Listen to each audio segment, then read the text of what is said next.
Mask Free today. What women need to know. So that is the Let me topic. write it down. What women need to know. Yeah, that is the topic. You know that already, though. You know that already. Wait, where did I put it? See, I'm so not techie savvy, but yeah, I've pinned it. So I'm getting better at this thing. But we want to welcome all of you who are on here today to discuss with the professor herself what women need to know. She looked like such a professor in that picture that I said that you were a professor of psychology. And you look like a professor of sociology this Fix evening. the glasses, isn't it? Glasses. I just want to welcome you guys again. All week we're discussing, well, 3 days that we're discussing what women need to know. Yeah. Mm-hmm. And I have asked 3 friends to come on to discuss their opinions and what they think women need to know and looking at their full experience. So I want to introduce you to Little Mother Suckers. Her real name is? My real name is Ramona. Mm-hmm. Tell me a little bit about Ramona. Ramona, okay. So I am 43. I'm never quite sure. I missed turning 42 because I've been telling people I've been 43 for a whole year. And then I was like, oh no, I'm only just 43. So technically I'm 42 because I've missed a year. But actually I'm 43. I have 3 children, 6, 4 and 1 that is nearly 2 in a week. Wow. I know my baby's going to be 2. I am married to the wonderful Luke White. I can't do that for you. I just respect. And what else about me? I am a homeschooling mother. I gave up work when I had enough, when I had the children, and I thought I was going back, and then I decided, actually, no, I'm not. I'm going to stay at home and educate the children myself. I can go into a little bit of why. Yeah, do that. Just say a little bit. How long have you been married to Luke White? Okay, so we've been married. And what does Luke White do?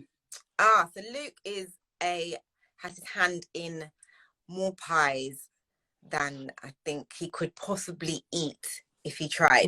So we run a church called Temple Way. Look us up, Temple Way Church online. And we are a small, intimate, passionate, Jesus-believing church. Jesus loving. We're just everything you would be looking for in a church. I think that we have it. Small, it's just intimate, it's full of love. There's just the relationships. It's all about relationships. Definitely we have a lot of food. I'm looking at the hair and wondering why that's over there and that's over there. Gosh. So yeah, so he runs Temple Way. He also is a public speaker and a host. So he hosts events and he speaks at youth events and Christian events. He also works for a social Christian company running their social media. He is also an entrepreneur. I'm telling you, enough about him. You name it, he does it. Because it's too much. I'm the sidekick. Everything that he does, he couldn't do without you. Me. I love that. I love that.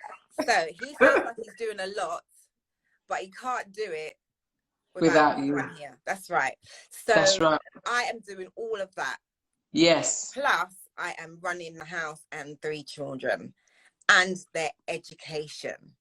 So before quarantine, when we were told you'll be homeschooling your children, they said first for 6 weeks and now we're going to go beyond September, and we're like, what the heck, what the heck, what the heck. You was doing that from day. So why homeschooling? Why did you choose to homeschool? So it's an interesting one, because my husband was home educated. But not for his full education, but until he was about 7 or 8. Yeah. And that kind of follows, firstly, like a Christian model, where it's the idea of keeping your children close in their informative years. You know, you keep them as close as you can. And so initially that was our plan as well. I say our plan, this wasn't my plan. My plan was to have children, put my high heels back on, get back to work, get back to life, do what I wanted to do. And somebody somewhere was going to be watching my kids. Yeah. And then I had them and I was just like, ain't nobody having this child, you're mad. And I fell in love, and I just thought, no way. And when I had to go back to work, like the anxiety started to build, and I was just like, no, I have to, I'm staying at home. And I thought I was going to do it for a little while, until my husband proposed us following the Scandinavian model, but also the Christian model of keeping the child at home until they're 7, before you put them into school. So that was the plan. But I didn't know anything about home education. I didn't know where to start. I had gone to school all my life from nursery. I loved school. I didn't have any kind of issues with education myself. So it was just a case of like, where do I start? And I just done some research, and I have been doing it now for, I guess my eldest is 6, so for 6 years in essence. But also I've been doing it formally for, I would say, 2 years, because the last 2 years was when all her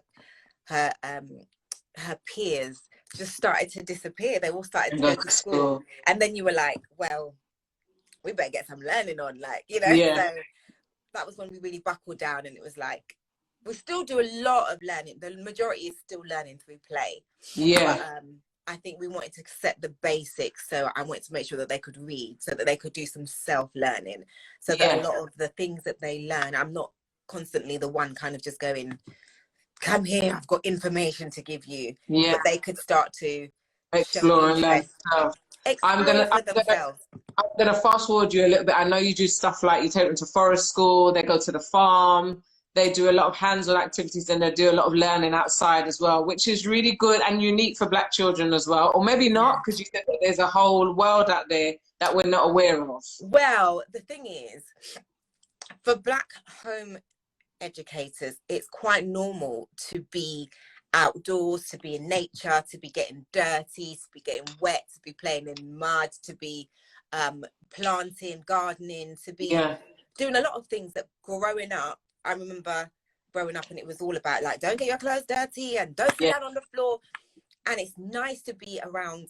I mean, home educators, they are very, I would say, loose with rules.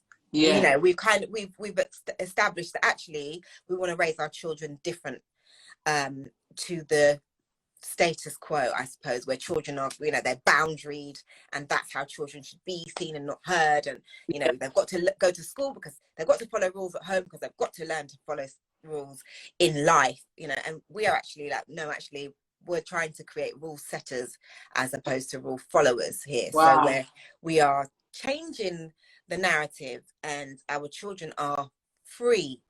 So the timetable is not rigid. It's not rigid. It's very free. And we do a lot of, like you say, museums, libraries, forest school, just sometimes nature walks. We do our gardening. We're actually part of a gardening club. We share information with communities. We've got a co-op that we attend.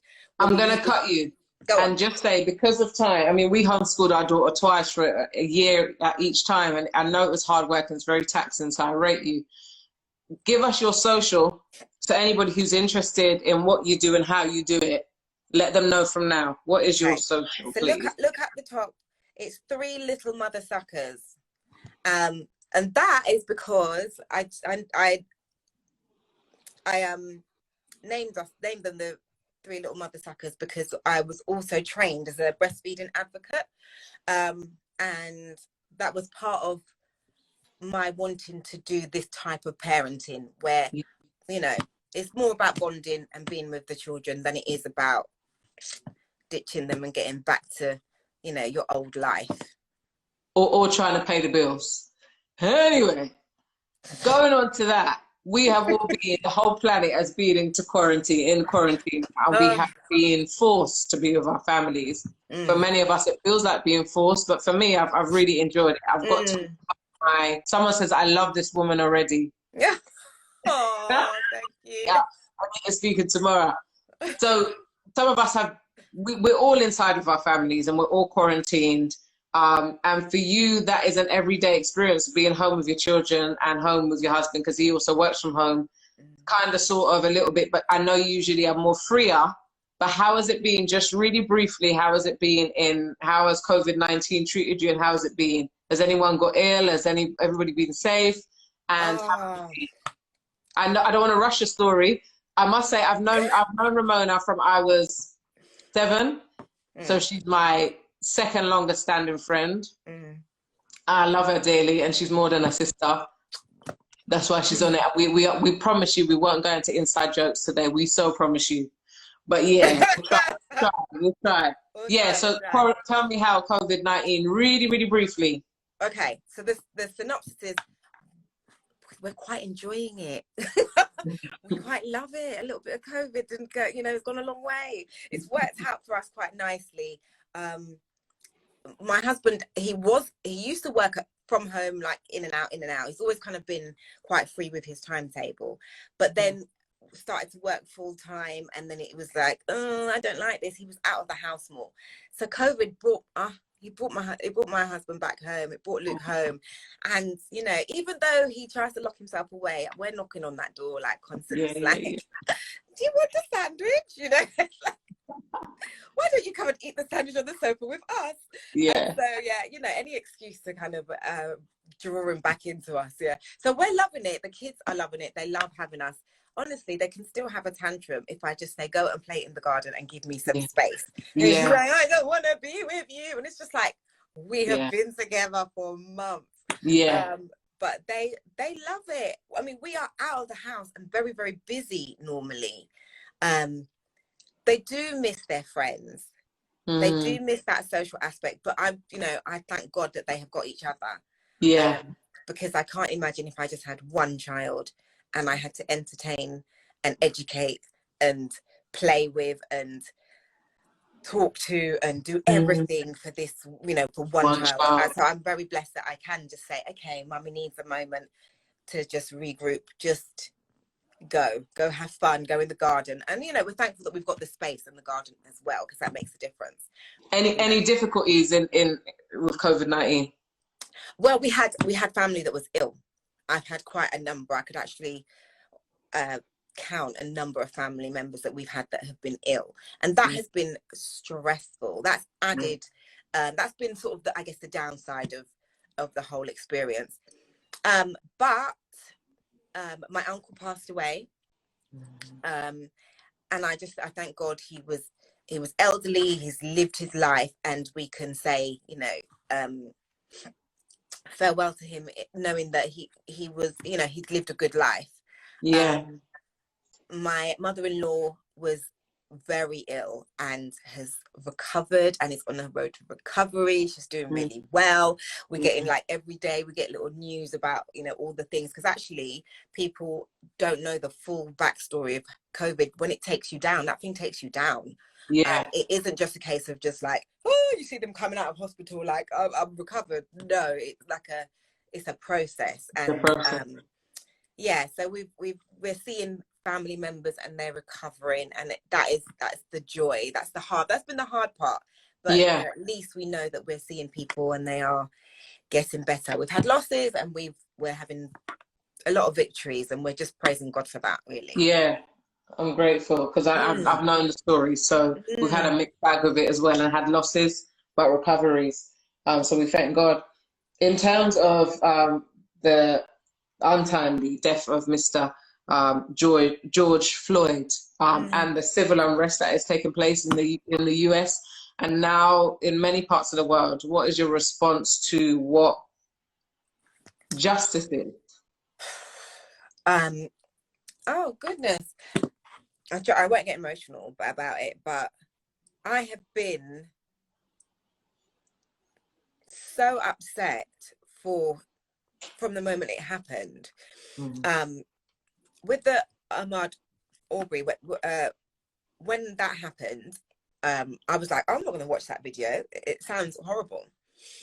And Luke said, no, you have to watch it, because if you don't watch it, you can't get angry. You're not going to be, you need to get angry, because until we are angry, until we claim that anger, change is not going to happen. So this is what he told me, and this was just, it was only a few weeks before. So I watched that video and I cried and I cried, and I just thought, this is crazy. I've got 2 young boys, I was so upset. And so when the irony was, when George Floyd died, and this video had come out, and my husband Luke came in the evening and he said, I can't watch that video. And I said, well, are you crazy? I said, you made me watch the last one. I said, you must. You must watch it. And I struggled to watch it, because I started to watch it and I put it down. I couldn't finish it. I started, and I'm in front, and I'm saying to the kids, go and play, because I couldn't manage the emotion. I was like, go and play. And I regrouped myself, and I came back and I carried on watching it. And that evening I said to him, you must watch it, and you must embrace the emotion that goes with it. It's important to watch it to know what comes next.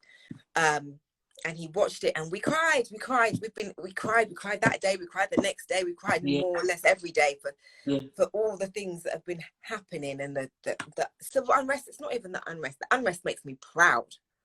If I'm honest, to see what's going on, I just think, wow, this is brilliant. I'm not saying I want people to smash things up, but if smashing something up is the way to be heard, smash it up, I tell you. Bracket. I literally was upset yesterday when the statue outside the museum came down, because I saw the information where they were saying they're taking the statue down. What museum was that, in the UK? The Museum of London. They have a statue outside, and I don't know the it only went up 10 years ago. I think I read that. It doesn't even make sense. 10 years How's ago. it gone up so recent? And it's celebrating a slave trader who's made his millions, he's made his profits from slave trading. And they said the announcement went out, the museum have decided they're taking it down. And by the evening, it was gone. And I was like... The museum took it down? I thought protesters took it down. In Bristol, they pulled one down. So they're starting, and so there's a campaign now to take down the 300 statues around the country that celebrate. I don't understand, why are we celebrating people who have made money out of slavery? It seems ridiculous. But I have, with the whole experience, I am chuffed. I am over the moon to see Black people coming together, white people standing alongside us, people who are not racist. So it doesn't matter what color they are, but people who are able to say, this isn't right. I've got one of my really good friends is finally, a white friend of mine I say finally, no, I take that back. She's not finally, she's embraced the whole concept of white privilege, and is campaigning so hard that whenever I go on her page, I'm like, girl, like, you are on fire. And it's just all right. It's fabulous. It's fabulous. Every time I go online and I just see what's happening, I'm like so proud, Definitely. That's how I feel. That's sad, how you feel. Emotional, but at the same time, Proud. Yeah, I like that definitely. response. It's very similar to mine. Do you know what I mean? I was sad, but proud as well of what's going on. But moving on, we're here to talk about what women need to know. What women need to know about men, not what women need to know about the price of chicken. What women need to know. So that could be anything. And I went to the Cosmopolitan magazine. You went there as well. I knew you were going to say Cosmo, yes. Yeah. So what did you find in Cosmo? Not that I read Cosmo, you know, it was one of the first things that came up. But what came up in Cosmo? What do they feel that women need to know? What's the internet telling us? Right. So Cosmo was, I guess, when I was growing up, it was a magazine that I used to read as like a teenager, and you kind of just think, you know, you're an older teen and you pick up Cosmo because really it's for older women. Yeah. And it's telling you how to be everything to everyone. You have to be everything. I mean, it's kind of like how to boil an egg, how to please your man, how to be amazing in the kitchen, how to be wonderful in bed, how to get up first thing in the morning and write your book before you go to work, and then kill it in the boardroom. And then when you kill it in the boardroom, when you come home and you kill it in the bedroom, and when you kill it in the bedroom, then you come home and you're cooking up a stew, and you're just like, How? And then it says, you know, it also shows you how to do feng shui and make your house all, you know, the energy will flow, and it's crazy. Yeah, I didn't read that edition. I read one that was saying ask for a raise, but we don't really do that in this country. You got to wait for your increment, innit? So I got to wait till next April for the increment. I can't be asking no local government for a raise. So that didn't even come in my mind. And then it said how to take a compliment, how to choose the correct makeup for your skin tone. Yes, I think we know by now, because now it is available. Thank you very much. We couldn't do it. And then it was like how to check your breasts, like monthly. Good to know. I forget, but yeah. And sometimes I think, what am I looking for? And Kegels, it tell you how to do your Kegels as well. It didn't tell you how to do your Kegels. If people do not know what Kegels are, how do you do your Kegels without showing us, please? I am showing you. Men, you can't do this. But women, take a minute to do your Kegels. Okay. There's another word. On the count of three, everyone, what you want to do is you want to imagine that you're going to do a wee. And you're doing a wee. Just close your eyes, do the wee. And then halfway through the wee, you just stop and you hold and you, that's right. And your breath. Squeeze. Okay. Are you ready? On the count of three, squeeze. And if you can do that every day, do you know you're supposed to do that every day? Every day. Every day. Where am I going to get time to do that every day? Well, you're supposed to do it when you're doing something like, so as a breastfeeding mum, they'll say whenever you're breastfeeding, remember to do your Kegels. Yes. So that's pelvic floor exercises. Pelvic floor and I've heard that men can do it as well. Yes. So what you're doing, you're holding and raising. Yeah. So what's that good for? Tell me what it's good for. Well, let's get close. So for start, it's good just to help you control your bladder. After children in particular, oh my goodness, you ever been trampolining after children? Gone. And you just jump on the trampoline and you just think, later. And then you start to shake. And you just think, you just need to kind of get everything tight down there. And then it's great for controlling your bladder. However, it is also, I'm sure, as Cosmo might tell you, good for the bedroom. Yes. Make everything nice and tight, like it was like brand new. Put it back to being, you know. So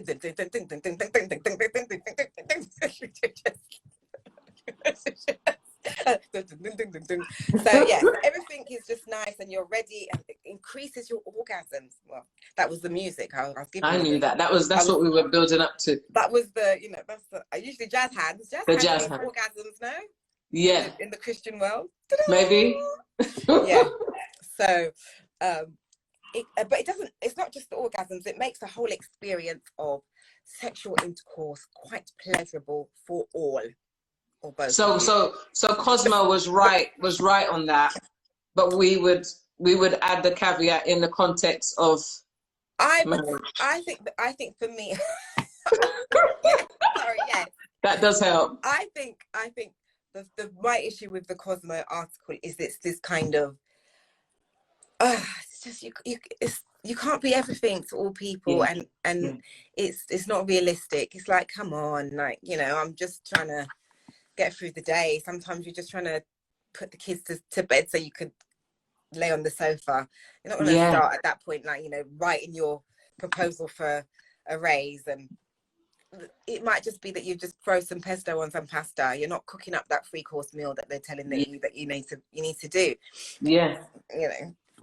But there so you go.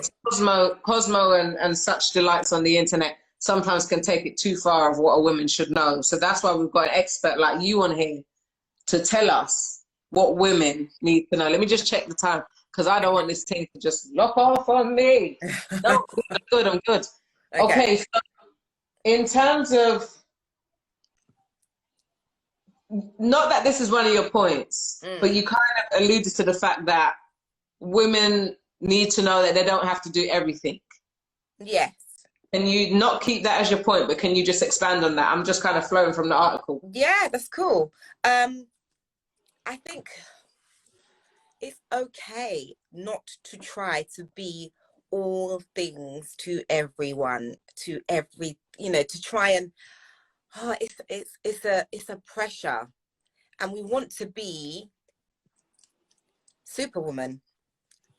But Superwoman to you might mean just conquering that one thing that you need to conquer. It does not mean being everything to everybody all the time until you keel it over. It means saying, this is the one thing that I am going to mash up. I'm going to do it, and I'm going to do it with all my might. And that could be making rice and peas or jollof on a Sunday, but I have mastered it. Right. And that is you, and you have to set a standard for yourself and say, this is now enough. You cannot meet the world's ideal of what a woman should be, because it is unrealistic. It will match you cannot say that you're going to be working full-time, you're going to be home educating full-time, you're going to be doing, you know, working your husband as because you've done your Kegels. You have to say, okay, I can do, you know, every night, as Cosmo will tell you, that you're there and you're lying there in the lingerie every night. It's gonna be, something's got to give. Yeah. And so it's about balance and working out how to balance things so that you have a balance that works for you. And your balance and my balance will be different. But sometimes you have to say, something has to drop off. The list is only so long. There's only so much that you can do before something is suffering. So you have to say, I'm doing what I can, and that is going to have to drop off the bottom of the list. Yeah, I get that. I don't know if you remember, we went to an event. Don't say what it was. We went to an event recently, I think last year, autumn. And we happened to be the older generation. we're really the older generation. The fine demographic. Yeah, we were the fine one. The finer generation. And we're usually kind of slap bang in the middle somewhere. At one time we used to be the younger generation. Now we're slap bang in the middle, in an awkward place. But in this event, we were the older generation. Yeah, we were. When the ladies went around the room and everybody said what they did, we kind of felt like packing our bags and going, oh, like, I thought I was doing all right working in youth offending for the local authority. But when you heard, oh, I'm a doctor, I'm a lawyer, and these are good things, because this is what we wanted for the next generation. But I'm a doctor and I'm a lawyer at the same time, and I'm a mom. And a wife. Yes. I do this, and I do this, and I'm pregnant again, and I'm still doing all these things. It made me just tremble inside. I just thought, that's a lot. And it felt to me like the next person had to outdo the next person. Well, I actually do this, and then I actually do this. And Yeah. I mean, I know that was their, it wasn't so much about the profession, it was the profession plus the additional stuff. And I just thought, I don't know how you guys juggled all of this. Well, it was like a workshop, wasn't it? And the workshop was about being a wife and a mother. So it's about it was, the problem was that they had these massive careers, and then were coming to find out how to be this wife and mother, and it was like, when are you fit? When is it gonna happen? When's all that happening? Free? Yeah, like that sounds like you're squeezing. Something's got to give. You kind of have to say, I am going to master this. Yeah. And I'm going to be all right at that. And it's okay to master this and be okay at that. And to just say to the apple thing, sack it, mate. Like that's not even gonna happen this week or this year or this month or in 5 years. I'll pick that up at the end of this term or at the end of this season. Because or when my children are in school. That might be the season. Yeah. The season might be that you say when the children are when the youngest is 6, when the youngest is 12, when they're walking to school independently, then I will do this, then I can do that, when I can do, when I don't have to pick anybody up, when none of the children are in an after school club, or when whatever the case might be, or when it's like when my husband is working the 20 hours job that he wanted to do because he's actually now managed to get the passive income that he'd always wanted, then I can say, oh, okay, that gives me a little bit of wiggle room. Yeah.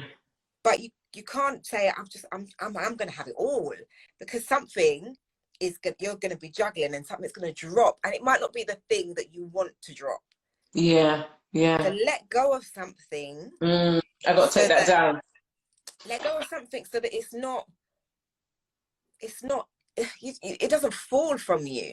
You don't want to, you don't want something to fall from you that might be precious to you. That was never the plan.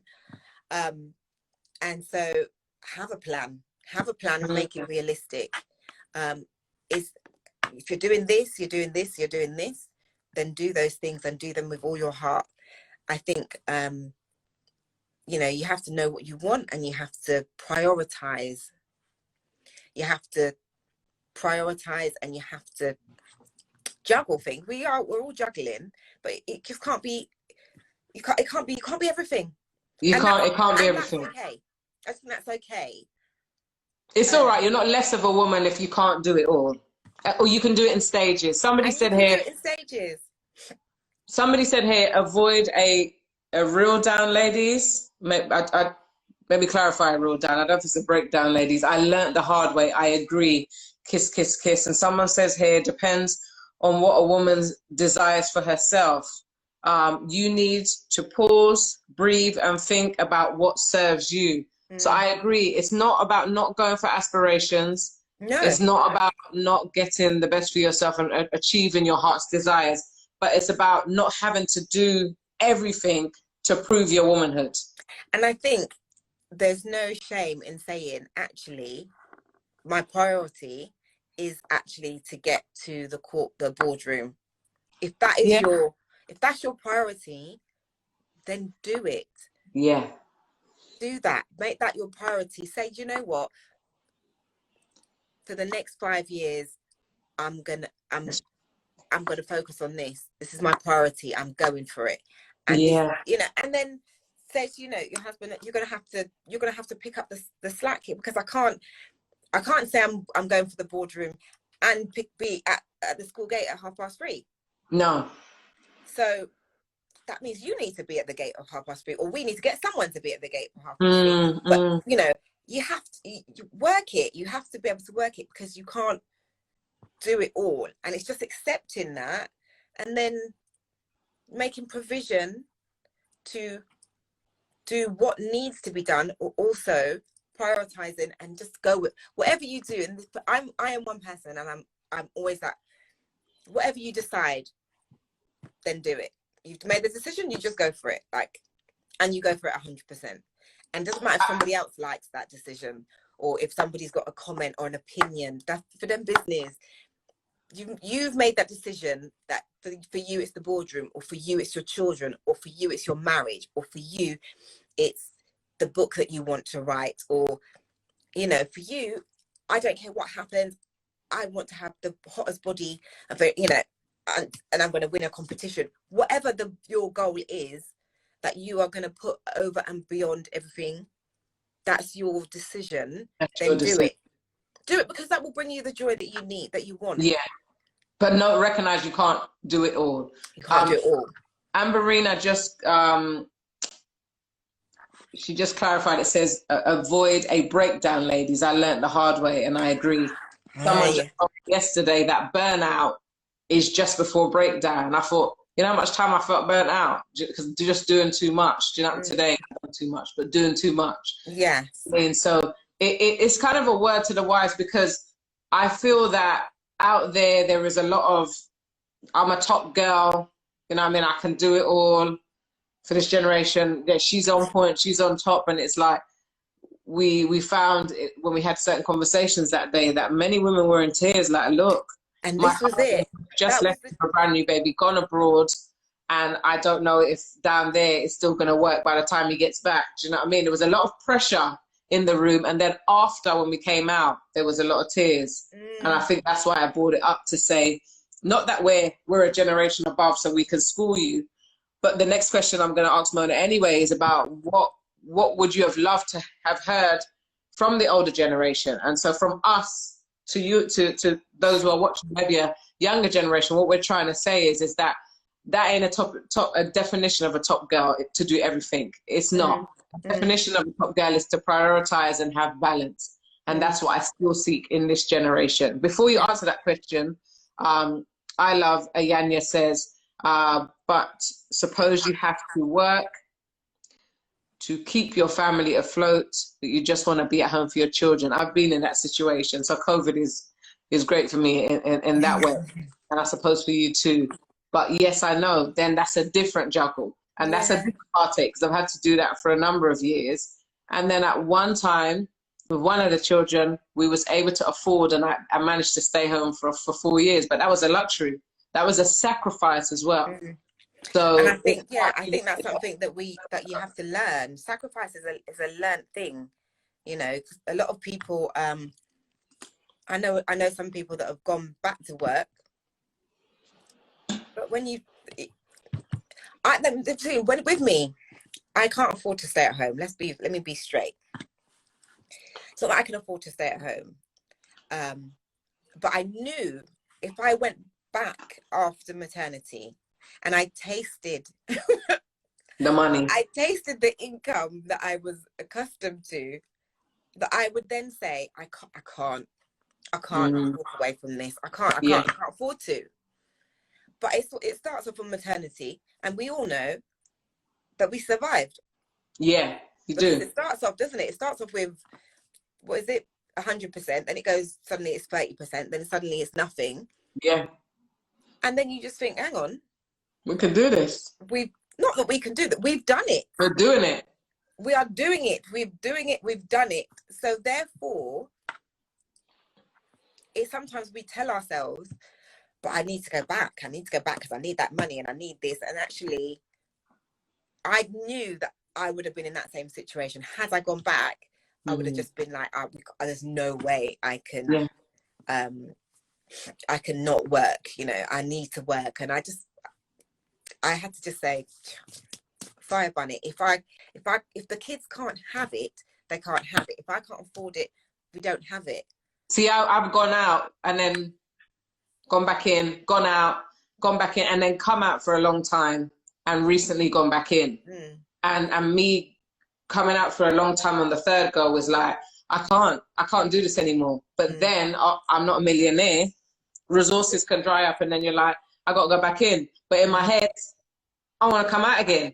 Do you know what I mean? I ain't going to have another baby to come out this time, but I wouldn't mind coming out. But I just want to flow what we're saying into, what do you wish the older woman said to you? Because we were around a lot of older women when we were young, because we were in a church environment, and they talked a lot. But did they say anything of substance that you were able to use right now, or did they say anything funny, or did they say anything that was totally not helpful? They said many funny things. We got stories. So So tell again, me we what have your had a funny thing. generation did. And some very inappropriate things. What did the older generation, what did I want them to say to me? Do you know what? Not what you wanted them to say. What did they say to you? Not a blessed thing of substance. I think it was always kind of close down there, like keep your legs closed. I think other than that, I think there wasn't much that was very helpful. So it wasn't that nothing was ever said, but it wasn't particularly helpful. There wasn't what these gems of wisdom coming from the older generation. It was very disconnected, I think. And I don't want that for my children. And I hope that they form relationships with their grandparents and with older women that surround us, where they can ask those questions, what do you think, and how was it for you, and what would you say then I should do, because things are different. And I think growing up, it was just all about don't go out there, don't get pregnant, don't bring home a belly. Yeah. I don't think there was any good, I'm not saying it wasn't good advice, but it wasn't great advice. It wasn't the only thing we could have heard. No, there wasn't much substance. And I just think they missed a trick. They missed an opportunity. And then we've lost out on an opportunity, because I just think it's essential to have relationships so that you're learning and you're growing and you're looking and you're not making the mistakes that the older generation have made. What do you wish they told you? My mum used to, she used to talk about finding someone that you love. And I think I wish my mum, I wish I'd learned just more about her experiences, about the choices that she'd made, about how to navigate in the world without having to do it and then realize this is just not working, and then readjust and doing it all by myself, like you're learning it on the go. Literally, I could have done with more, I guess it's more relationship, being able to come home and say, this is what happened to me today, this is what's going on in my life, what do you think? And then getting advice and then getting support. But I think when there isn't relationship, and this is what any parents that are listening, I would say it's all about relationship, because you need your children to come home. And when I say children, I don't mean your 5-year-old, although I do mean your 5-year-old, but I mean your 15-year-old and your 20-year-old to come home and say, this, teach me, show me, or even if they just want to offload, that relationship needs to be there for that to happen. Yeah. And one knows, like one of my greatest fears is that, is relationship that is not there, that all the, when you're nagging, that you're breaking it down, that when you're shouting and just being like in the house, that you're breaking that down, and then there's going to come a time where they don't want to talk to you. And so it's something that keeps me on my toes. It keeps me learning, it keeps me reading, keeps me studying, because I'm like, I've got to make sure that this relationship is there, so that my children can come and just be like, this house is haven, this house is where they find solitude, house is where they find peace. When the world is just a state and messing them up, they just think, I just need to go home. This is my safe space. This is my safe space. I just want to go home, and they can be comfortable to do that. And that's what that is my thing. I didn't have that. Yeah. And that's what I want. I didn't grow up feeling at any point, "Oh, I just really, really, really need to go home." It was just more like, yeah, I don't mind staying a bit longer. I was like, Yeah, so I remember. and I just think, I don't want that. I don't want that. And that's what I would have. So it was not advice, a particular piece of advice I wanted. I wanted the freedom to be able to ask for the advice, to have the conversation, to the relationship, to be able to have open, frank, intimate, helpful, resourceful conversations. I said yesterday to somebody that one time, not so much in my mum, because my mum's, you know, quite a young mum and willing to talk more now actually than when I was younger, but kind of got better as my siblings came up. But my gran, she said she saw me with ripped jeans in the knees, and she said, somebody's going to rape me. Sorry, wrong accent. That was my St. Lucian gran. She didn't say that. Somebody gonna rape you. Because my knees are out, and you know my knees. If anybody see my knees, you know it's not that desirable to want to rape. So she said that that's what the ripped jeans would have done, but she never had a conversation with me about relationships, and she said that to me at 43. Never spoke about intimacy. We never spoke about relationships. We never spoke about inappropriate sexual relationships, like something like or being raped. We never spoke about that. First thing she did when she saw me, she looked at my trousers, was, this is what's going to happen to you. And I thought, there was no build up to this all my life. There was no softening of the blow. It was just, this is what's going to happen to you, and it's going to be your fault because your knees are out. That doesn't make any sense. But then I'm understanding that they too were not given the space to speak. Or the time to reflect with their parents, and that's because of issues of they weren't given the voice. They weren't given a voice. They didn't have a voice. So how could they possibly equip us? So there's some kind of level of compassion that I do have for the older ladies who we were around, but unable to pour what they really wanted into us, because there were some people like Sister Broadbent who, just with her saying hello darling, it was a different. lot. Yeah, it's different. Putting something into you, but she didn't have that full, transparent conversation with how's he treating you, who's the man you chose. But you could feel that if I need to have that conversation with you, I can, because your hello and your greeting to me is always warm. Do you see what I mean? Yes. I think that's how they did it. I just want to read a few comments before we go any further. And it says here, this is Exuberant Extra. This is very helpful for me as a young woman who is about to start a family. Thank you for staying with us. And yeah, Kelly said they spoke in riddles. Yeah, you're right. They spoke in riddles. I think what she was wanting to say to me was to keep safe. Yeah. But the only way of saying it was they're going to rape you because you got holes in your knees, you got holes in your jeans. Do you know what I mean? Somebody here, Amber Rena, can you see that? Can you read it out? Me? I wish the elders should have been more open about management of finances to run a home with or without a man present, as well as the joys of stages in a woman's life, such as menopause. Yeah. Well, that's really interesting. I can just think my family are quite financially savvy, but I think I bought my first house. I was 23. And I say my same time I bought mine at 25. Like, I've got a string of them. I don't have a string of them. That was it. That was one hit. But that I did get advice. I did get financial advice, because at that point I was trying to move out, and I remember saying I'm going to move out, and my sister, who's a bit older than me, just went, "You're not moving out to pay somebody else's mortgage. It's the same money. The same money you pay for rent, you'll pay for a mortgage." Yeah. And I was just like, oh, all right then. So I started looking for myself a little 1-bedroom.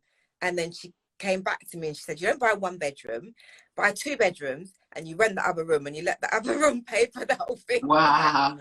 And I was just like, okay. So I bought a house, a 2-bedroom house, and I generally, most of the time, rented the other room. And it was just basic, simple, easy advice that they knew that had I not voiced, I'm moving out and I'm going to rent, so I would probably never have got. Yeah. But I think this is the thing, there are pearls of wisdom in the older generation, because they've kept a lot of wealth, as much as you might not know. When you hear that they're building a house back home, it's not with tuppence, you know. Then they decide suddenly they're going back to Jamaica. It's not because they've got tuppence, it's because they've been putting aside their money. They've had their partner, a lot of the older generation who are homeowners, it was with them working little diddy jobs. But sometimes if that means that you do your little diddy job and you eat the basics and you manage on the basics, you know, you put your money aside. And I think they saved in a way that we don't save. This next generation don't save. We're living in the here and now, and we're, you know, enjoying the luxuries of this current life. But I do think there's a lot, and I do think that means maybe we have to take the onus to go to them and say, I need some financial advice, because they've got the knowledge. I believe they've got the knowledge. And it might be careful of your grandma, because she might well be telling you to save, have your own secret account. I don't advocate that. No, I don't either. Kelly also said, they didn't tell us their own truth. And that resonates with me. It's like their own truth was a secret. Do you know what I mean? Painful, that's right. Painful. So I'm kind of acknowledging now that sometimes their own truth was very painful, and they didn't want for us to know that they had that story, because maybe then we wouldn't view them as granny anymore. We wouldn't view them as sister so-and-so with a big church hat who's so righteous and holy. But we needed to know their truth, but we just have to keep it moving because we didn't get to know it. And and the thing is, we didn't get to know it, but then you saw it, because you know that the child came from back home, and this one is not the same as that one's dad. They've got two different fathers, and then you just like, so there was a story there. There was a story. I can see there's a story there, but you know, you're just telling me my slip, you can see through the skirt, you know. I think I got told at church once that I had an ankle bracelet, and then prostitutes wearing ankle bracelets, and it was like, those were the pearls of wisdom that were coming down to you. You know, I can see through your skirt, your half sleeve. Where's your half slip? And where's your? I think I had a top once with the shoulders cut out, and it was just like, you're cold. You look cold. I was like, not really. No, I'm all right, you know. But I did this on purpose. It was not an accident. But it's that kind of nature of, I don't know, they just struggle to form relationships with us, and I just think we've just missed a trick. I'm just saying, don't let it happen to the next generation. Don't let it happen. Kelly said again, they probably were not in touch with themselves, and she said they were steeped in their own stuff, and a lot that they had avoided because it was too painful for them to confront, as we said. Somebody said their parents never spoke, so I guess they never learned how to pass on that kind of information. Anita said they felt uncomfortable with having certain conversations with their children. And Kelly said, again, culture has a massive part to play in it. And many of our elders have trauma and will project it outwards. Yes, exactly what you're saying. Just before, what's going to happen here? Hang on. One more thing here. We need to share more. And that was the key, to have you a financially savvy family. I had the same thing. What is going to happen before I read this last comment is that this live is going to cut out, and then we're going to come back in like in seconds. I'm going to shout Curtis and say, what do I do next? And then he's going to tell me we'll be back. So please come back. Don't go anywhere with seconds. But before we end, it says here, attachment issues is why they struggle to maintain relationships. Yeah. So I know people have just joined, but come back to me. We're going to cut out and come straight back in, but I don't want to lose the content, so Kurt's going to help me save it. Stay there, Mona. I'll come back in and re-add me. He's going to sort it now. All right. Yeah, we're holding it down. Maybe bust up. You can go there, but we're holding it down, but we said no inside jokes. You get me? It's recorded. Yes, I realise.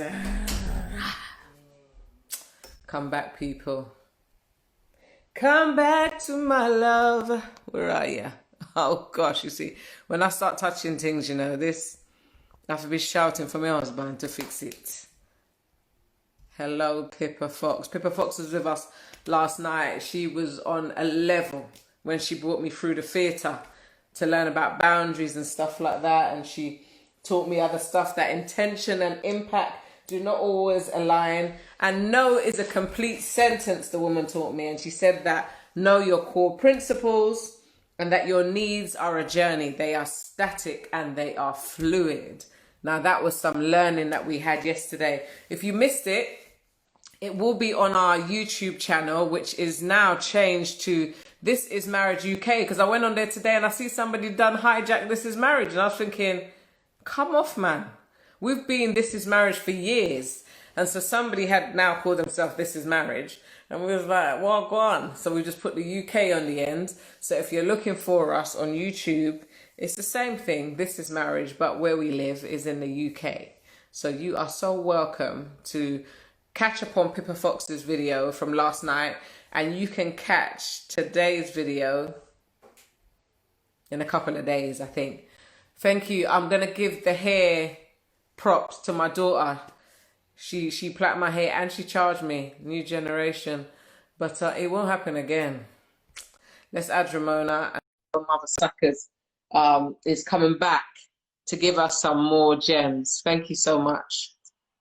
It's good to not get trolled, to have black women just building up black women instead of saying, shh, look at her, look at her. We're just taking everybody higher. Right. See, so thank you, Mona. You look absolutely stunning. That mustard looks great on you, darling. You would never realize that you are a mother of 3 children under 5, 6. Under 6 now. We had some lockdown birthdays. Yeah, so 3 mums under 3 children. 3 little ones. 6 and under. Still breastfeeding, homeschooling, holding up your husband with his fingers in many pies. Yes. You know what I mean? Proper soldier, but you know how to boundary and not to follow the Cosmopolitan's magazine way of being a woman.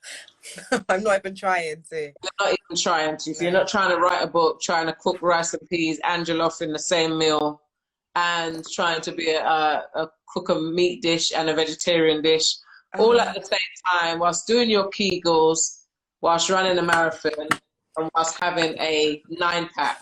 Do you know what? It's not for not want of trying though. Sometimes you have to try and fail before you can say, do you know what? Enough. This is foolish then. This does not work. This is not working for me. This does not work. That's when you have that crazy meltdown and then you go and get the Haagen-Dazs out the fridge and just eat it. Yeah. And then you feel worse than that morning. No, I don't. or no. Where were we? We was coming out of what we wish we had heard from the older generation. I know the Bible speaks about older women counseling young women, and there are many examples that you see, like Naomi and Ruth. You see, I think it's in the New Testament, is it Lois and somebody else? You just see examples of olders counseling youngers. What would you say to your younger self, to Mona at 16? I mean, I knew you then, so I'll keep my face straight. But what advice would you give Mona at 16? So, do you know what? Buy houses, not house. Yes, for starters. But do you know what I would say? I would tell her how beautiful she is.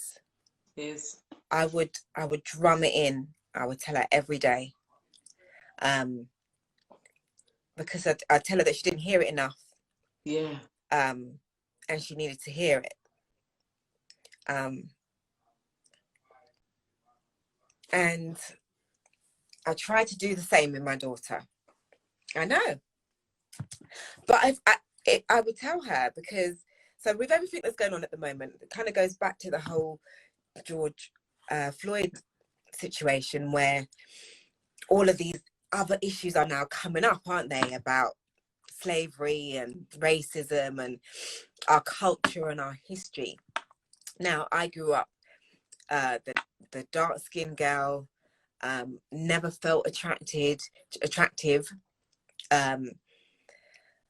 always felt like I was sidelined, bullied for being darker, bullied by, like, for not having the hair laid down in the way I wanted to do.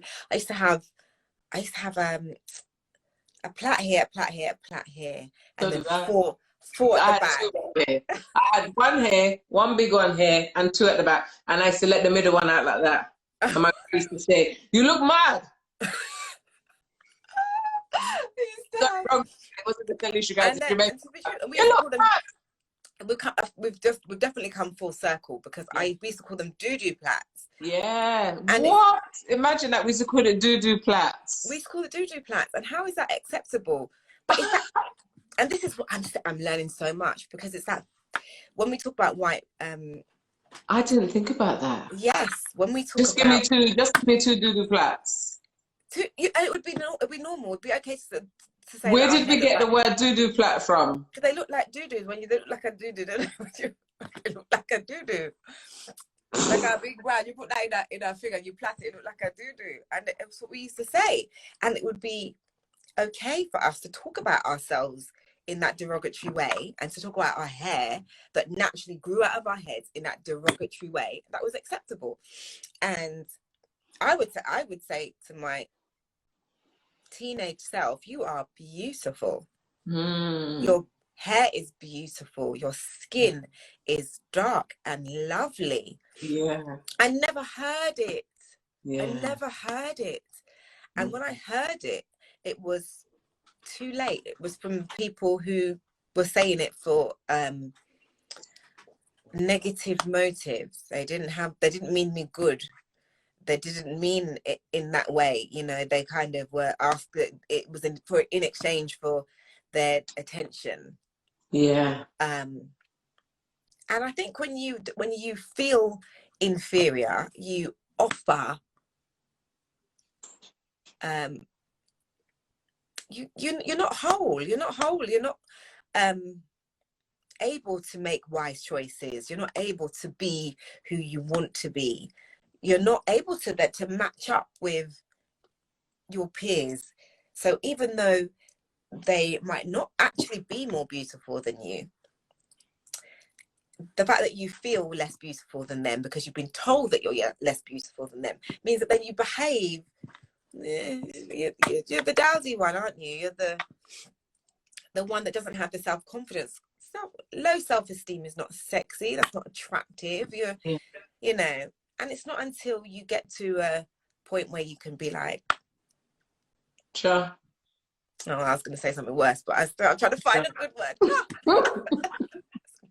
You're allowed. Yeah, but you have to say, "Cha, sack that, mate." I am. And I had to find it for myself, but the journey to find it for myself was rough. But I knew you at 16. Yeah, and I knew, and I whatever knowing is at 16, do you know what I mean? We knew each other, we grew up as best friends, and I'm like, you are confident, you got the best looking men, do you know what I mean?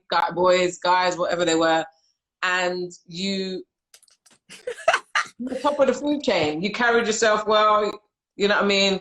People knew you. Yeah. Why would these insecurities exist when we were? I know the backstory, but when we saw all of this, how could somebody possibly look at you right now as this beautiful black woman sitting here with the 3 children under 6, still looking flawless, with a husband that she helps put the fingers in the pie, and with her Kegels strong and everything else going on? Yeah. How can I look at that and look at you? I know you. I remembered you at 16, and I think, but you was killing it, man. Yeah. You was on top. I was How did you do the two? I think I was faking it. I think I was. You do what you have to do, don't you? Because you still have to survive. Yeah. You still have to survive, and I think you are. Yeah, I think it was just hard. It was just hard. It's I will never forget. So this is a little bit of the backstory. There was the guy at our church that used to take photos. I remember he used to take photos of all the girls. We were never in the album. And no, do you know what? One time, because what happened is, if you went to his house, he would have these photos on his wall of all these young girls in the church. Highly inappropriate. Now we look back at it, but he never had one. One time he took a photo. He never took photos of me. Me neither. Because I was just, I presume, dark and unattractive. Me, I them too big. So I never forget when he did take a photo of me. And then one day at church, just went, oh, I've got a photo. And he gave it to me. And I was like, oh, you're supposed to put it on your wall. You don't want to be on that dirty wall, man. You don't want to be on that dirty wall. This is, looking back, did I want to be on the wall? Of course I don't want to be on the wall. Yeah. At the time, you're broken. Yeah. You want to be on the wall. Yeah. I want to be on the wall with the red girls. What do you mean I'm not on the wall? Yeah. Yeah. What? I'm not good enough to be on the wall. And it mad me, because I was just like, what? Why can't I be on the perverse wall, man? I want to be on the I want to be on the perverse wall. I want to be on the perverse wall. I never got on the perverse wall. You was probably there, don't watch that. No, you know where I was? I was in the albums that were on top of the wardrobe. The ones that fell on our head when we were snooping in his room. Oh no. Oh, remember? No. Yes, I do. in a just this, because that is, and this is for me why I say it breaks you. It's something as simple as being told you are beautiful as you are, as your hair grows out, as your skin is. Just, you know, shine that up, put some butter on it and go where you're going. It's just, you know, and I think I probably I had to do it for myself. And I had to do it for myself, and I had to pull myself up. And it wasn't it wasn't just that nobody didn't tell me I was beautiful. It was on top of that, I was being told I was ugly. Wow. I was being told I was ugly. I was actually being told I was black and ugly. Wow. Let me have them. You let me have them. You can have him, right? Like, you know it. Right. You know, and I grew up with that, being told I was black and ugly, and I believed it. How can I not? And I think I just made crappy choices as a result. I remember my my first ever boyfriend, and it wasn't a boyfriend, you know, we were in, I guess it would have been year 8 or 9. Yeah. And he just went, oh, I really like you. And I was like, oh, okay. And now he was my boyfriend. But I didn't choose him. I didn't see him and think, oh my goodness, he's hot. Yeah. That is the one I'm going for. It's just like, no, you like me? Like, no way. All right then. All right. That was my first boyfriend. Yeah. And I think women need to tell their men, dads. We're going from the subject. I can see the reminder. No. We're going from the subject, but dads need to tell their daughters that they are beautiful. Yes.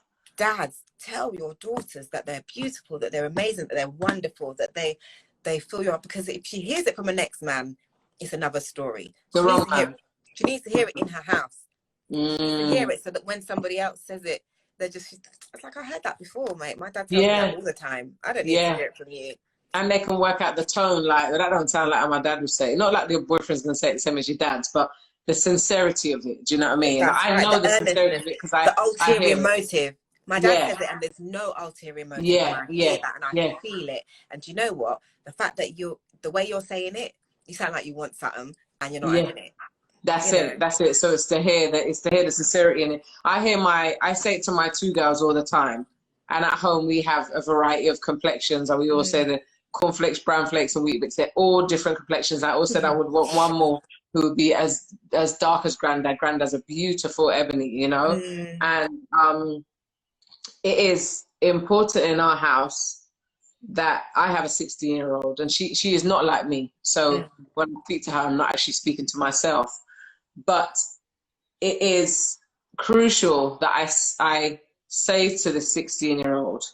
I remember even having a post about her saying how much more she would have out of life because she had a man and dad speaking into her every day about her value and her worth, that she would be taller than me. She would be greater than me. Absolutely. Because of that addition, which we didn't have. So the topic of conversation has not pinned and it's floating. Hang on. Yes, I don't know I what thought floating we would means. be reminded what women need to know, just it's going up like that. Oh, okay, I get you. I thought So we I were think floating. it just needs to be pinned somehow. So let me Pin it. pin it then. You know how to pin it? Yeah, I've got it. So Well that's what you would say to your 16-year-old self at first, that you are beautiful. I would say it from day. I would tell her when she gets to 16, she probably be just like, Mum, I know. that's how I need it. Yeah. I know, Mum, and I'd say, now I'll tell you again. Yes, I love that. Again, because there are some people who have said some things, hold on to your thought, but they've said before it disappears, you discount yourself and settle for less than you are truly worth. That journey is hard. That's my beautiful cousin Tash. Oh gosh, somebody said that's crazy. Somebody said about the perverts wall. The perverts wall was real, brethren. And we weren't on it, you get me? Because we weren't super light skinned with curly hair.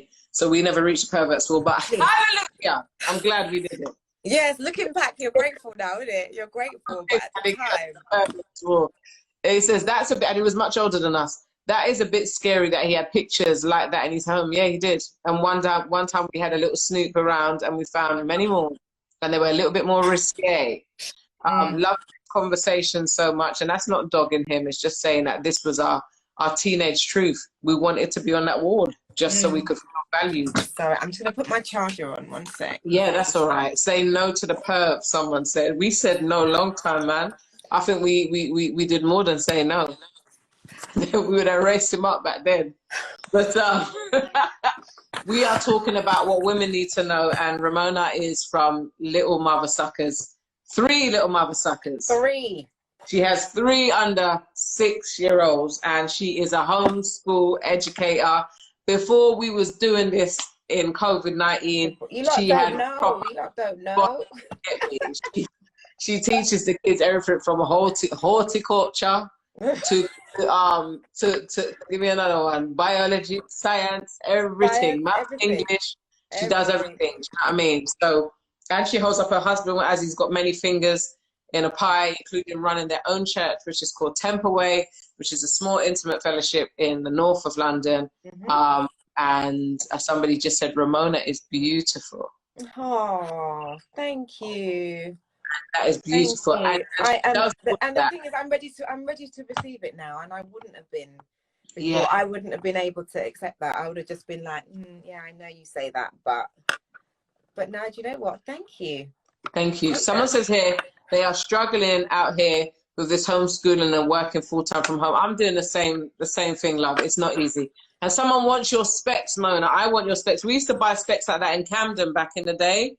And you remember, Tash, we had those specs. Specsavers. Specsavers, they're not playing, boy. I go in and I say to them, I want ones that look like cats. We're the cat ones. We've always liked the cat. We've always liked the cat glasses from day, from we were little. So I love that. It says here, I'm not sure if this counts, but could you say a little bit about marriage functions after baby, healing time, sex after birth, and such? Thanks. Still, yes, we will touch that. So hold the thought, please, Ramona. Hold that thought. Okay. I'll do my Kegels in the meantime. Do your Kegels in the meantime. Let's touch on it quickly before I ask you about your 4 things that women need to know. 3 things, you joke. I'm going to speak 4. Go on then. But answer this lady, I am ready _ for love. About marriage functions after a baby, healing time, sex after birth, and such. Because that's what we need to know, I suppose. Tell you. Okay, so it depends on the individual. You have a 6-week check. If you are comfortable prior to your 6-week check, they say not to before your 6-week check, but I know women that have. had sex before they have you? Mm-hmm. I'm such a bleeder, honestly. The third child, I did. Yeah. And the doctor was like, "Are you sure you was all right with that?" I was like, "I wasn't forced. I was all right." He gave me a ring. And I said, "You can do it if you want." I got the ring. I would say, because even you'll be nervous, and you'll just think. The first time, I waited the full 6 weeks, and do you know why? Because I was like, I imagined everything was floating around inside me, that the baby'd come out, and that all my internal organs were just doing this, and that it would take 6 weeks for them to kind of settle. And I just thought, I don't want nothing to move them about again. Like, as you can imagine, I am not giving you any medical advice. I'm just telling you. But the second and the third time, you're more confident, and you realize that actually, your body, you feel your body just tightening back, don't you? You feel it especially if you breastfeed. For those breastfeeding mums out there, when you're breastfeeding, you just feel your body's just doing this. It's like I'm fixing. Yeah. Your body's just going back to as it was, and you do your Kegels. Listen, as soon as that baby comes out, you do your Kegels. You do your Kegels in hospital. Every time you put the baby to your Kegels, and then I would say, if you're uncomfortable, get your 6 week check and then go for it. I would think 4 weeks. If you're not bleeding, then anything between 4 and 6 weeks, if you're not bleeding. And if you are comfortable, it has to be something you're comfortable with. You don't want to be, I know that the men are counting down, and they're like, "You're still bleeding? You're still bleeding? You finished yet? You're ready yet? You're ready yet?" But you have to be ready. You have to be ready. You have to be comfortable. You have to be able to just say, "Yeah, the baby's sleeping." I don't have a dog, sorry. You know that day where you just say, "The baby's sleeping, come on." That's the day. That's the day to do it. That's the day to do it. And also, it depends on how you gave birth and what happened in that time. If there are any complications, maybe if you tore, if you were cut, if you got stitches. you got stitches. I had it all. I done it. I had it all. I haven't had a C-section, but I know, and so I can't speak for that. I don't know how that works in terms of healing, but I've had stitches. Yeah. And it was all right. It was all right. It was all right. I think even the stitches fell off for the last time. I still think maybe it might not. I don't know how long it was. But then you have 3 kids, and then you have to work a schedule. And so you schedule it in. Yeah. But you can 6 weeks, I think, is your. That's when once you get the check, maybe then and if you feel confident before that, then if you feel confident, you're having a try. Do you know what I mean? You can have a try and think, okay, maybe not. Let's try again next week, because Stay there 1 second. I think I've got a child that's waiting.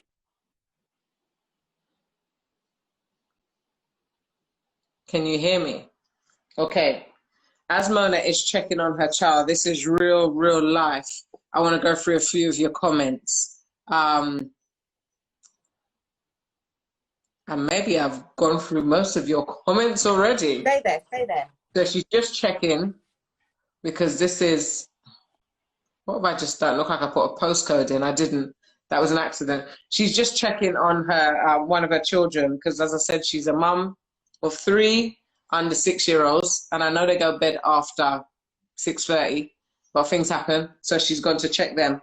Mona's social is 3littlemothersuckers.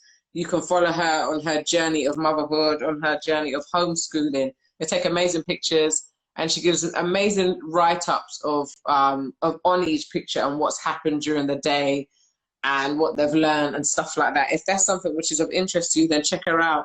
She may be also good to speak to for some of you parents who are at home homeschooling and you're finding it tricky. She has a lot of good creative ideas of what she does with her children.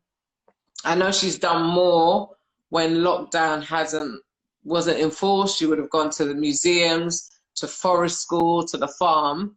But right now, because everybody's inside, she's using other creative ways to teach. So she'll be a good person to link with on her socials to see what's going on. And look, here's a real life baby. He's so cute. It's like, what the backside is going on? What, why is Auntie Nita looking at me through a screen with writing all over it? Don't worry, don't worry. Sleep, Mother, sleep. All right. So I don't know. Luke's popped out to the shops and I'm home alone. Okay, all right. So because of that, we are going to go straight into your 4 points of what you feel that a woman should know. Okay. So we've kind of touched on this already, but 100% it's self-love. We need to learn to love ourselves wholeheartedly. Oh, and that does not mean, as my friend said to me, does not mean buying a Gucci bag and saying, oh, I love myself. But, you know, whatever that means to you, it might mean you learning to say, no, I can't do it. Yeah. To someone. It might mean,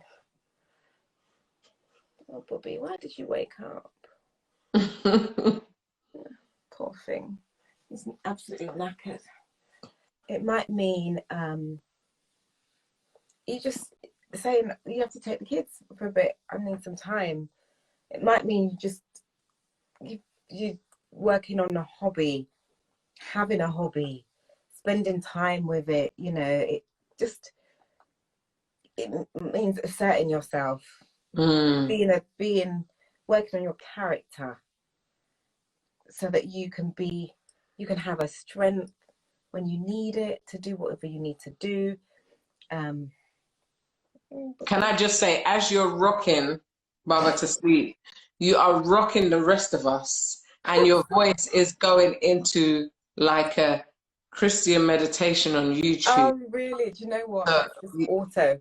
Keep the voice up. As soon as Luke comes back, he'll take him. Yeah. You're up, Bobby. Close your eyes. So sorry. Love yourself, you said. Love yourself. Self-love. It's just so important, because, like I said before, when you don't love yourself, you make terrible choices. You make bad choices for yourself, because the choices are not for your benefit. You're not putting yourself first. You're making somebody makes a suggestion or a proposal. It's like, all right. Yeah. You know, something's out there, it's bad for you. Instead of saying no, because, you know, I'm a queen. I can't drink that. I can't eat that. I can't smoke that. I can't whatever. You make terrible choices. You know, you eat the whole cake. You'll smoke whatever they've crumbled into the Rizzler paper. You're just making bad choices. That you love yourself. You might still make those choices because you think, I love myself and I want to make those, but you're making choices that you think, I'm confident now. I'm confident with the choices that I make, that they are for my benefit, because I love myself so much. I'm making these choices for myself. And that would be my number one. My number one. I think every woman needs to know how to love herself, and she needs to. No, Bobby, no milk now. It's sleepy time. Every woman needs to work on that. Work on if you don't think you love yourself, you haven't reached that place, it's something that you need to work toward achieving. How do you get to love yourself? I think you have to start to look at what your needs are, what your priorities are. You have to start to write things down. You have to start to spend some time with yourself. Sometimes it's very easy. We can, if we're in a relationship, we can just be all self-sacrificing. And people, I remember I used to, I tell you, Oprah says it. I used to go to the cinema by myself a lot, and people used to always say to me like, Was that on Orange Wednesdays? on Orange Wednesday. No, I had a cinema card. I used to be able to go any day I pleased. And I used to be in the cinema. Sometimes by myself, I'd go and see 2 movies in a row if I wanted to. And people used to say, "You go by yourself? How could you? Like, that's just so boring. I could never do it." And I there was a quote that Oprah used to say where she says, "But I love myself. I'm not boring. I am my best company." Like, I love being with myself. I'm not going by myself. I'm going with myself. And I used to just be like, no, I'm not going by myself. I'm going with myself. I'm going with myself, and I am fun. I am good company. Ain't no one got good company like me. When I go to the cinema, I have a good time because I'm with someone who's amazing. And I used to go and I used to have a good time. If that's what you need to do, go and do something for yourself. Go and have some fun. Go and enjoy. Find out what you enjoy. And you know what? I think everything starts with writing things down. Yeah. Everything starts with creating a list. Start to just think, who am I? What do I like? What makes me smile? What makes me happy? What makes me sad? That might even mean that something has to go. Yeah. Something, someone, you know, it might be. That's one thing that Cosmopolitan said that you agree with when it says how to walk away from something bad. Well, they said bad relationships, but I'm looking at it as one of the same of how maybe to look at what needs to go in order for me to love myself. Do you know what I mean? So I like. Definitely. Sometimes you have to ditch people. It might be people. It might be things. It might be habits. It might be practices. You know, but sometimes things have to change. Yeah. I'm writing down what you're saying just so I can keep it in and grow and learn from it and feed it back to the people then. Give me your number 2. Number 2. What you think women should know? Oh, you see, you knew where we were going with this. So number 2 is our bodies. What about our bodies? You need to know your body as a woman. Oh my goodness. It's like, it's such a difficult thing. It's so difficult, isn't it? Because our bodies are so complicated. Yeah. But as a woman, as a mother, you need to be in tune with your body. As a wife, you're giving that to somebody, you know. You need to know it. You need to know it. You need to be able to say, this is what works. This is what I like. This is what hurts. If I eat this, it makes me feel sick. If I stay up too late, I can't function well the next day. Know your body, look at it, touch it, smell it, whatever you need to do, work yourself out, write down your rhythm and your behavior, your mindset on certain days, your attitude, how you feel physically, emotionally. That's why I say everything, I think, comes back to writing things down. You write that list, you start to just realize, actually, you know what, at the beginning of the month, I'm miserable, I'm uncomfortable, I'm bloated, I feel tired, I'm groggy. You know, I maybe I need some evening primrose. Yeah. You know. I think, you know, as you said, know your body. I remember we went to an event last year and you encouraged a young lady to get a mirror and to look down there. And she was horrified. Like me, look at my own thing. And I think that we trust professionals, even medical professionals, to know our bodies more than we do at times, just because they've read a couple of years more than us. Yeah. Well, and we'll happily show it to them. Than look at it ourselves. Do you know what I mean? In stirrups to show your body to someone that you've never met before. Yeah. It's true. And so I think that is important. When I saw you open up to that young lady and say to her, get a mirror and go down there and know yourself. Look at yourself, see how it works, see if it's ready for it to receive your husband when he comes back from holiday. I thought that was so open. I thought that was such good advice. You know what I mean? I'll tell you something. I remember I had a friend who worked as a chlamydia tester. So she used to go to clubs and get people to in the club toilet, like in the little pots, and then they send it off. So she, you know, it would be like the council paid her to kind of go around and Wow. get people. It was a nice, you know, little Gig. interesting job, trying to encourage people to kind of keep their sexual health clean. And I remember talking to her about weeing and whatever, and she said she pulls her tampon out every time she does a wee. And I was like, why would you do that? And she said, because of course it would fill up with wee, wouldn't it? And I was like, how would it fill up with wee? You put it in the wrong hole. But she didn't know there was another hole, that there were two separate holes. Wow. But you were going and asking people to pee in pots as a job. Yeah. You had no idea that down there's below there's a hole for the wee and a hole that for everything else, really. Like, yeah. How can you go through life not knowing what you've got? Yeah. You know, it's crucial. It's crazy. But I think we're so, we can be, I don't want to say as Black women, but I just think we can be prude. Sometimes women in general. Yeah. I don't want to say, because I don't particularly. We don't know. No. So I just think we can be prudish. Women can be prudish, and you don't have. And I think as a result, we cheat ourselves. Because who are you cheating when you are being prudish about this?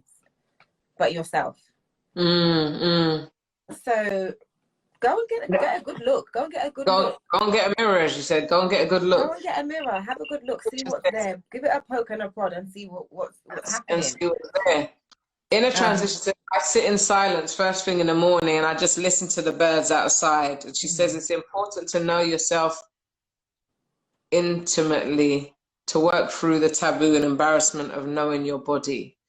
Sometimes I'll say to myself, even in looking at myself naked, not that you guys have the privilege, I have such a privilege.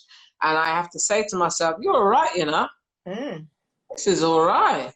You get me? And then that makes me feel a little bit more presentable. Yeah. When I have to, because, you know, I mean, I hear it from my husband, but no one else has got the privilege of saying it. But I'm saying, you don't say it to yourself. And often, you know, you can actually forget it and focus on the, oh gosh, look at my belly again. I don't think you don't perform the same when you're thinking like and you don't perform the same. But if you look at yourself and say, boy, look at me, man, I've had 3 picnic and I still look all right. And maybe to somebody you might not, but that you feel like, you know what, I'm all right. Yeah. And I think I'm still learning to do that, because it takes growing and it takes kind of, you know, self-acceptance, but it's important. It's important. It is important. Inner Transition says, for many women, there is an intergenerational sexual trauma. So prudish may be the physical manifestation of trauma. Yeah, I don't think we won't discount that. Do you know what I mean? It would be like, we understand that there are many reasons for being prudish. But I think what maybe Mona's trying to say is that apart from any sexual traumas that have taken place, that exploration of yourself or knowing yourself can kind of reduce prudish parts, I suppose. Am I right, Mona? Say that again. Thank you, Renee. I think if you are, I'm not saying if you've got trauma, if you've had something negative happen, that's something that you then need to seek counselling for. That's something different. I'm just talking about generally, you know, you've grown up in a house where your mum's just saying, cover yourself, close your legs. And, you know, constantly you've been told, sit with your, why are you sitting like that? Fix up. You know, you've always been told, cover, sit down. And you've just been like, and then somebody, all of a sudden, you know, you get to an adult and someone say, let me see. And you're like, no, I can't show you that. That's for covering, you know. That is what I'm talking about. And then you've got to show that someone something that you've not seen yourself. It doesn't make sense. Yeah. You know, and when I say look at know your body, I do mean holistically. Everything.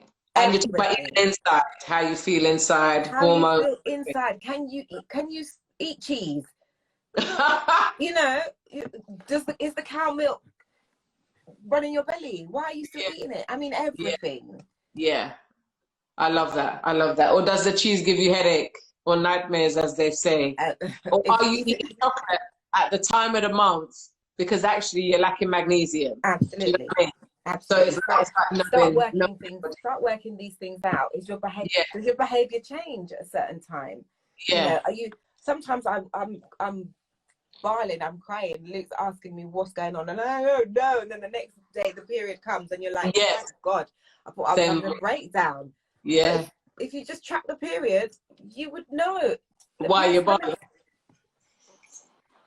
Curtis knows my period's coming before I do. He's like, coming, man. I know it's coming. I'm like, no, it's not, because I don't track it anymore. Because you don't track it. No, it was driving me mad because then I find it a nice thing when you just start. I just think, like, oh, not that again. So I didn't want the phone app telling me it's coming. Yeah, so I was like, "Cha." I just work. I kind of know the roundabouts in my head, but he would know before me because it's certain vibes. It's just, you get me. Certain vibes. Here, it's here. Let's leave it there. Number 3. Number 3. So is being a mother exclusively is not a dirty thing to be. It is not negative. What do you mean? I mean the idea that you are just a mum, and the amount of times I will hear, "Oh no, I'm just a mum. That's it. I'm a stay-at-home mum. I'm just a mum." Like it's a I ain't nothing. Yeah. And no, I remember growing up. Being in school, and the last, you know, when they give you the like a yearbook, end of yearbook, and you went to private school. We just got writing on the shirt, mate. We didn't get no yearbook. At the end of the thing, it's like, what did my head of year? It said in our yearbook, what do you think? He gave his prediction for what he thought I would be when I grew up, and he thought I'd be a wife and a mother, and I was livid, and my mum was livid. I pay all that money for that private school. We were livid. Just go to your mother. How disrespectful! Why would you think that I would be nothing? I would come to nothing, basically, as far as I was. You know, that's how I took it. And the irony is that I've done the career thing, and I've dipped back out of it, and I'm like, this is way better. I am living it, and I'm loving it, and I don't feel that I'm just a mum. I'm not like, you know, like it's a negative. I don't take on the negative stigma if anybody tries to apply it. This ain't nothing. I'm at home doing nothing, and it ain't nothing. It's everything. It's everything. You know, when we talked about previously what I'd say to my 13-year-old self, my 15-year-old self, I'm there trying to make sure that I've got that relationship to be able to do that, to be able to have conversations, keep those relationships going. So I'm doing a massive job. Yes, you are. Massive job. It is, and massive. You've taken on extra as well because you're not relying on anybody else to fill it in the day. It's my career. It's my career. I'm reading, I'm learning, I'm studying. I don't take for granted that I know what I'm doing. If I shout at the kids too many times, I think I need a book. I need to know where I'm going wrong. If I feel like, you know, someone's behaving a bit needy, I just think, right, I need to go do some research. I need some articles on this. Like, is this a stage, a phase? Is this something that I've said, or that something I've done, or is something I can change? I'm learning. Yeah. And I have to say to my daughter all the time, I've never had a 6-year-old before. This is my first time. I said that to my 16-year-old last week. I said, this is the first time I'm doing this. Yeah. You gotta just cut some slack, man. Like, give me a minute. Yeah. I'm trying. You get me? I don't think I would have even thought it growing up. That my mum she doesn't know what she's doing. Yeah. I just thought she's choosing to do these things. And you know, it is a case of I don't know what I'm doing. I've never had a 6-year-old and a 4-year-old and a 2-year-old all at the same time. I've never done it before. This is the first time. And so that does mean I might need to dip into a book or dip into an article or do some learning, some growing, some studying, find some source of information, have some conversations, call a friend, whatever I need to do. Yeah. To get the resources to get through the next day, to the next month, to the next year. Yeah. Anita, I take my hat off. It's a massive job which will have a lifelong impact on your children. You are doing an amazing job. Oh, thank you. People say just a mum, but they don't have the strength to do it full time themselves. It's a full-time job, somebody said. And somebody just, after Renee was speaking about the apps, what will tell you when your period is due. And I'm like, I don't want to know, as I keep telling you, I don't want to know I don't want my phone to beep, to ping, to tell me that the blood about it too much. Let the blood flow by itself. I'm not ready. Let the meds go back to me. You get me? I'm not interested. But I'm going to go over your 3 points. I got another one. You got one more? Give me one more. How did you know I had one? I don't know. Oh, you see, you asked me for 3, I got 4, and I was thinking, how am I going to squeeze in one more? I thought I squeezed 4 out of you anyway. I got another one. You got another one, so you had 5. Well, this is the last one. You ready? Sisterhood. When I was growing up, I used to be one of those girls that would be like, nah, man, I just like to be around the boys, man. Like I don't get on with girls that much. Like, yeah, that was me. I got on with you, but I just didn't really get on. I was with the lads. It's just like, and actually, that I don't know how. When you get, especially when you're older and you're married, that can't run. that can't run. What way? You want to go that way? Yeah. Oh, that way. That way, yes, Bobby. Yeah, that way. All right, we'll go that way in a minute. All right. Don't rock us to sleep again, please. Oh, no, sorry. Shake us. So, yeah, literally, I think it's important that you surround yourself with women that can meet certain needs, right? So every woman in your life is not going to meet all your needs. There's someone that when you just think, I need to pick up the phone. I need, like, it's all going wrong in the house. Yeah. I just need to call it. It's like, yeah. And you can just pick up the phone and you can just make that call because you just think later. Madness going on in this house. And you just need to vent for a minute. You just need to just be like, this is like, help. What would I do? What would you do if this situation was happening in your house? What would you do? Mm-hmm. Then you've got the friends that you just think, you just wake up and just go, hi. Yeah. You ain't got nothing to say. You're just calling them just to say hi. Mm-hmm. And then who talk first. Who says something, who's got something to say, says something. But you're just calling. And then you've got the friends that you just be like, you don't even talk to them. You might just text them. You just text all day. You just text, or, you know. And I just think it's important to have, you can have all that in one person. I'm not saying you can't. But I think sometimes it's difficult if you find yourself in a situation where then you are in a relationship or married and you've surrounded yourself exclusively by men. And I think in that in itself, I would question the reasons why you don't get on with women and why you feel the need to surround yourself with men. I don't have the psychology behind it, but I would say that needs some self-reflection if you find yourself in that situation. But I think that it's important to surround yourself with a sisterhood that has got your back, that you can be vulnerable with, that you can be truthful and honest with, that you can seek help and support from. You could throw your mum in the list, you know, a sister. Yeah. Whoever it is, these females that you surround yourself with, so that you can ask the questions that we're asking. Yeah. You can get those answers that you can kind of then feel Bobby, I know. You know, I just think it's important. And yeah, I just think men have their place in your life, and I don't think there's anything wrong with having a male friend. I'm not against having male friends. I just think that having a sisterhood, and I think even like I say, with everything that's happening with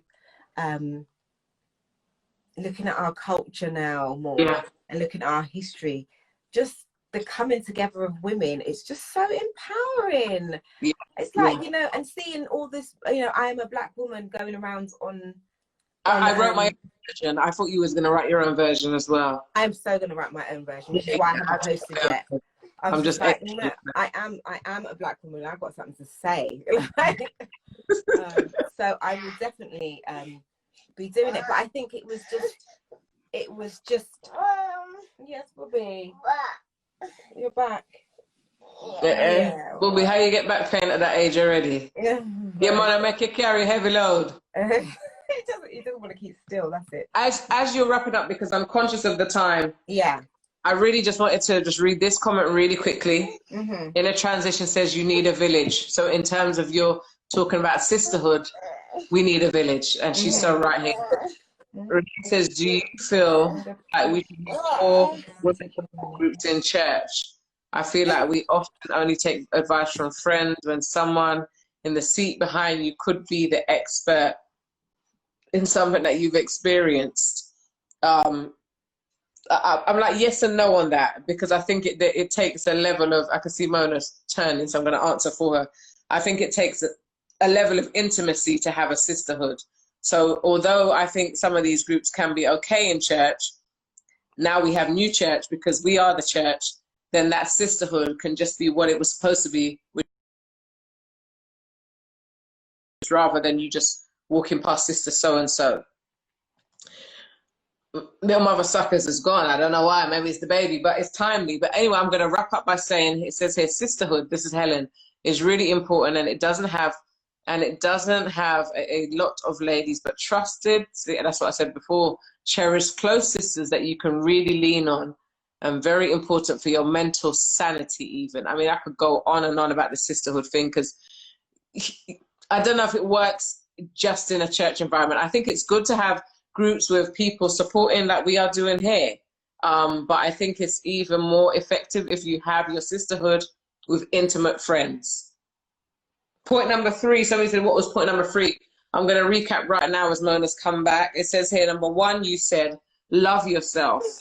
It says, recognize who you are, be confident in your choices.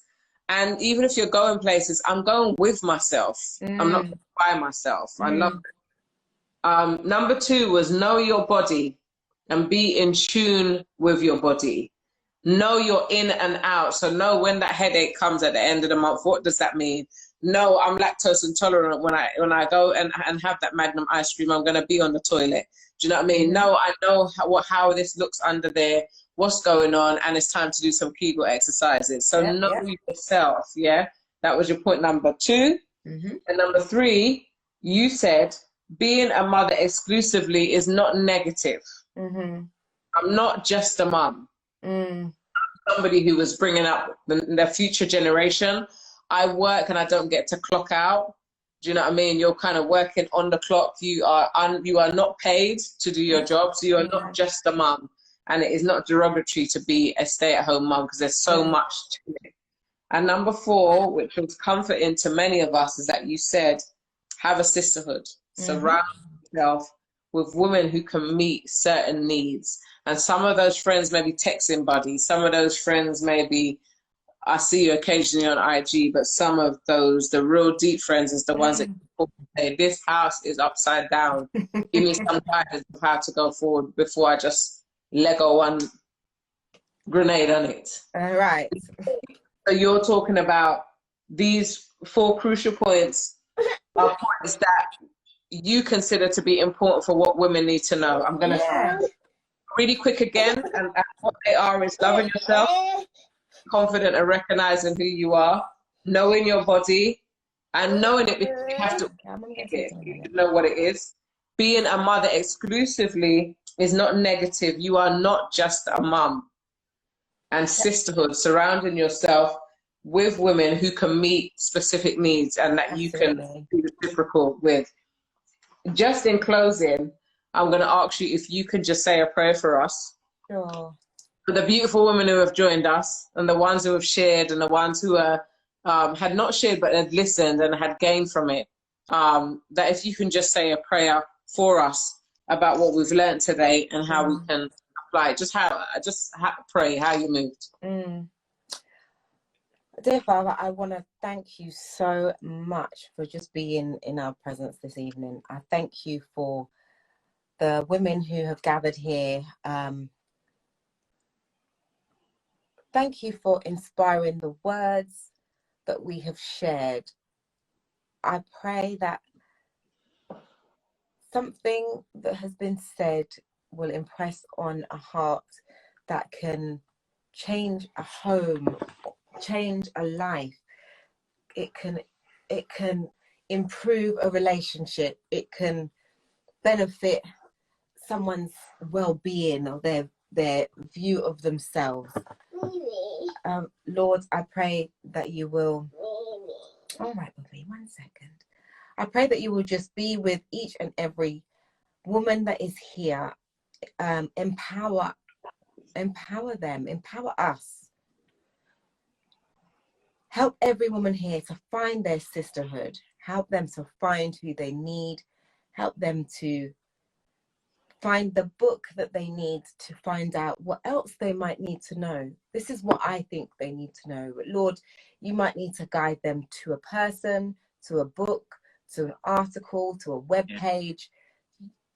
Show them where they need to go to find peace, to find joy, to find understanding, to find whatever it is that is going to take them to a place where they can feel accomplished, that they have found what their needs, that their needs are met, so they can feel satisfied. These are the things that I'm asking in your name, Lord. And I just want to thank you for women. We are beautiful. We are marvelous. We are strong. We are capable. Yeah. And the world wouldn't be the same without us. So I just thank you for us as a creation. You know, you did good. Yeah. And we're grateful. Thank you so much, Jesus. We pray in your name. Amen. Amen. You know, I one of my interests is looking into the character of Eve, and I know that Adam was called a Ish and she was called a Ishai. And I learned that they were both Adam. Adam meant humanity, but we give Adam a masculine part, but it's actually Adam meant humanity, and he was the Ish and she was the Ishai.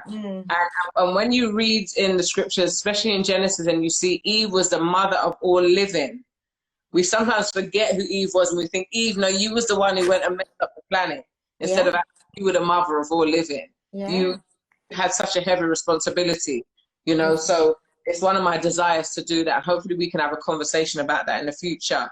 I think people always have such a negative connotations with Eve. Yeah. She's birthed a planet, a nation. Like, come on. Do you know what I mean? And that was afforded to that was afforded to her. So there's something special about her. Special about. I look forward to. It's not all negative. Yeah, it's not all negative. I want to just ask you in the last couple of seconds, who do you want to thank for your womanhood, please? I think I would still. I think I'd have to thank 3 people. I've got 2 older sisters. Yeah. As well as my mum. My mum was my mother and my father. Yeah. But she is, if you know my mum, she is.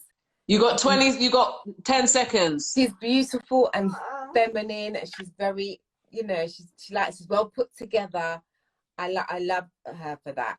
And who else? Beautiful. My sisters, like I said before, who taught me about how to buy my house and how to be more of a go-getter. Those that came from my sisters, and I love 5 seconds. They're intellectuals, and I